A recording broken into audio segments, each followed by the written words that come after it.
Grammar লেনে সবাইকে স্বাগত। আজকের ভিডিও বিষয়বস্তু ফিউচার কন্টিনিউয়াস টেন্স। তো শুরু করা যাক আজকের ভিডিও ফিউচার কন্টিনিউয়াস টেন্স। প্রথমেই ফিউচার কন্টিনিউয়াস টেন্সের সংজ্ঞা।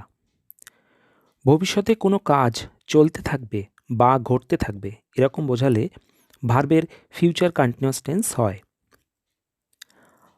অর্থাৎ ভবিষ্যতের কোনো একটা নির্দিষ্ট সময় বা কিছু সময় ধরে কোনো কাজ ঘটতে থাকবে, তার আগাম ইঙ্গিত দেওয়া ক্ষেত্রে ভার্বের আমরা ফিউচার কন্টিনিউয়াস টেন্স ব্যবহার করব। এক্ষেত্রে ভবিষ্যৎ সময়ের উল্লেখ থাকতে পারে বা নাও থাকতে পারে।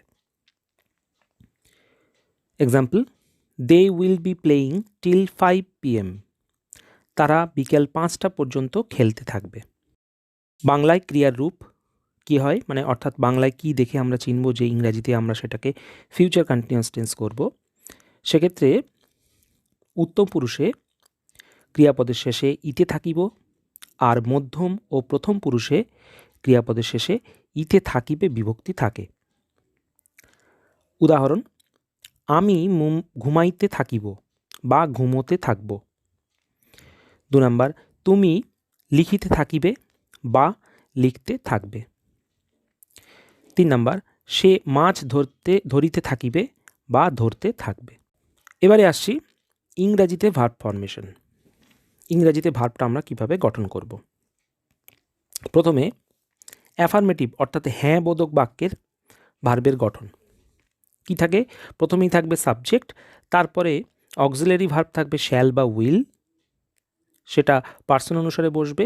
এবার কোথায় শ্যাল বসে কোথায় উইল বসে সেটা কিন্তু আমরা ফিউচার ইনডেফিনাইট যে ভিডিওটা আছে সেখানে আলোচনা করা হয়েছে। তাহলে প্রথমে থাকছে কি সাবজেক্ট, তারপরে শ্যাল বা উইল, তারপরে বি, তারপরে মেন ভার্বের সাথে আইএনজি যেহেতু এটা কন্টিনিউয়াস টেন্স, আর তারপরে অবজেক্ট বা complement. Example, I shall be watching TV by this time tomorrow. আমি আগামীকাল এই সময়ে টিভি দেখতে থাকব। এবারে নেগেটিভ অর্থাৎ নাবোধক বাক্যের ভার্বের গঠন। প্রথমে থাকে সাবজেক্ট, তারপরে শ্যাল বা উইল, তারপরে নট, তারপরে বি, তারপরে মূল ভার্বের সাথে আইএনজি যুক্ত হয় এবং সবশেষে অবজেক্ট বা কমপ্লিমেন্ট। অ্যাফার্মেটিভের মতোই, শুধু এখানে নটটা বি এবং অক্সিলারি ভার্ব শ্যাল বা উইলের মাঝখানে বসবে। উদাহরণ, the girl will not be dancing. মেয়েটি নাচতে থাকবে না। উইল আর বি এর মাঝখানে শুধু নট বসেছে। এরপরে আসছি ইন্টারোগেটিভ অ্যাফার্মেটিভ অর্থাৎ হ্যাঁ বোধক প্রশ্নবোধক বাক্যের ভার্বের গঠন। প্রথমে যেহেতু এটা প্রশ্নবোধক বাক্য তাই প্রথমেই আসবে অক্সিলারি ভার্ব শ্যাল বা উইল, তারপরে সাবজেক্ট, তারপরে বসবে বি এবং তারপরে মূল ভার্বের সাথে আইএনজি যুক্ত হবে এবং সবশেষে অবজেক্ট বা কমপ্লিমেন্ট। অবশ্যই শেষে একটা জিজ্ঞাসার চিহ্ন বা নোট অফ ইন্টারোগেশন বসাতে হবে। Example, will you be writing. আপনি কি লিখতে থাকবেন। তারপরেই আসছে ইন্টারোগেটিভ নেগেটিভ অর্থাৎ নাবোধক প্রশ্নবোধক বাক্যের ভার্ব প্যাটার্ন। প্রথমেই ওটা প্রায় একই রকম ইন্টারোগেটিভ অ্যাফার্মেটিভের মতোই, শুধু এখানে পার্থক্য হবে যে এখানে একটা নট যুক্ত হবে। দেখে নিই কীরকম হবে সেটা। প্রথমে শ্যাল বা উইল, তারপরে সাবজেক্ট, তারপরে নট, তারপরে বি, তারপরে মূল ভার্বের সাথে আইএনজি যুক্ত হবে এবং সবশেষে অবজেক্ট বা কমপ্লিমেন্ট। উদাহরণ, will you not be working. তুমি কি কাজ করতে থাকবে না। আর 2 নম্বর উদাহরণ, will not Sumit be reading. Sumit কি পড়তে থাকবে না। কেন দুটো উদাহরণ দিলাম,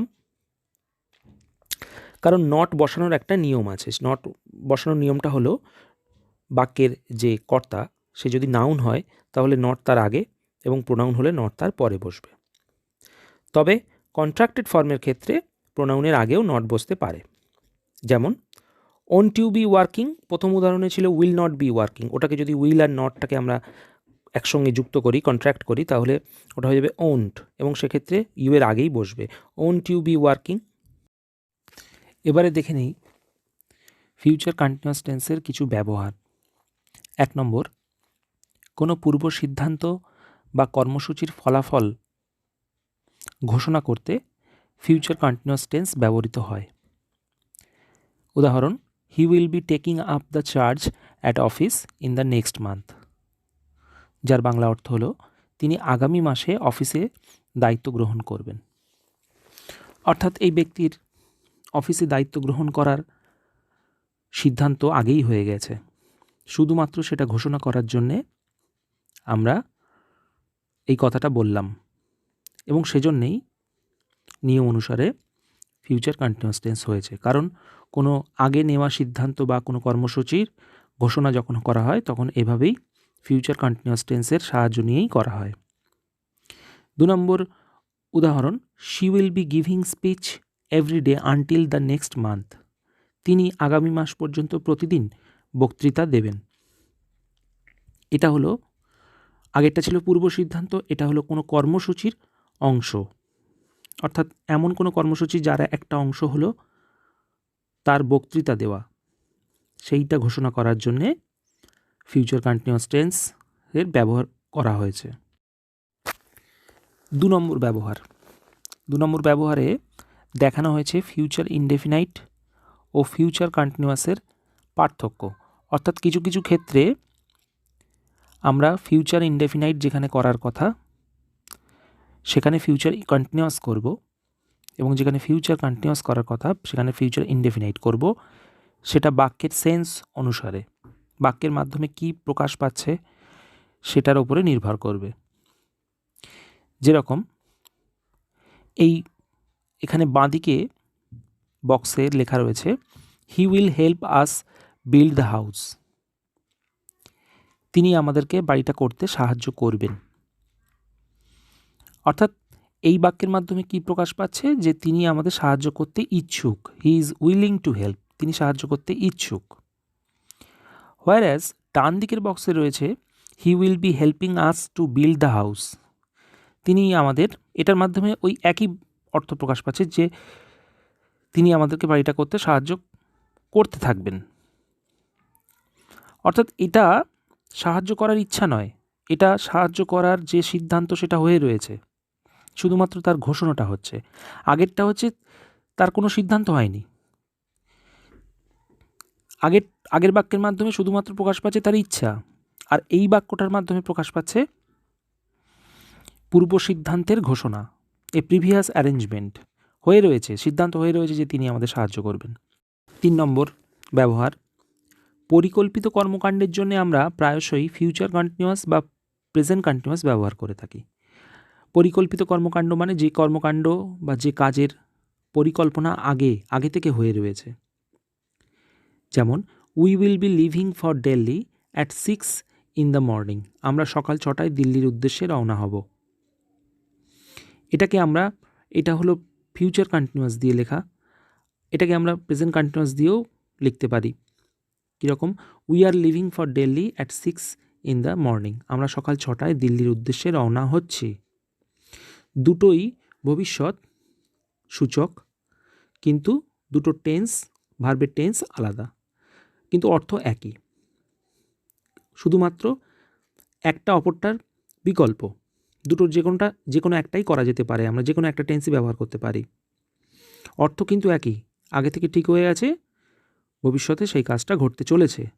এবারে 4 নম্বর নিয়ম, ফিউচার ইনডেফিনাইট বা প্রেজেন্ট কন্টিনিউয়াসের পরিবর্তে আমরা ফিউচার কন্টিনিউয়াস ব্যবহার করতে পারি যখন আমরা কারোর পরিকল্পনা সম্পর্কে বিনীতভাবে জিজ্ঞাসাবাদ করি। অর্থাৎ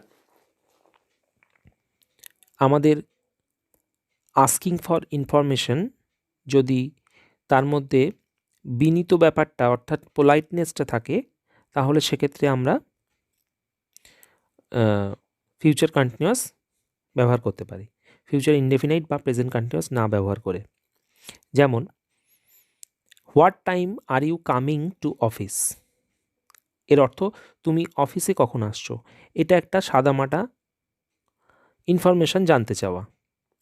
কিন্তু যদি এরকম হয় যে আমি কারোর কাছ থেকে ইনফরমেশানটা জানতে চাইছি এই কারণে যে তার পরবর্তীতে আমার কোনো ব্যক্তিগত কাজ আছে এবং তার আশাটা আমার ওই ব্যক্তিগত কাজটার সঙ্গে খুবই রিলেটেড, অর্থাৎ সে আসলে তাহলে আমি ওই কাজটা ভালোভাবে করতে পারবো, সেক্ষেত্রে তার কাছে আমরা বিনীতভাবে জানতে চাইব যে সে কখন কাজটা করবে।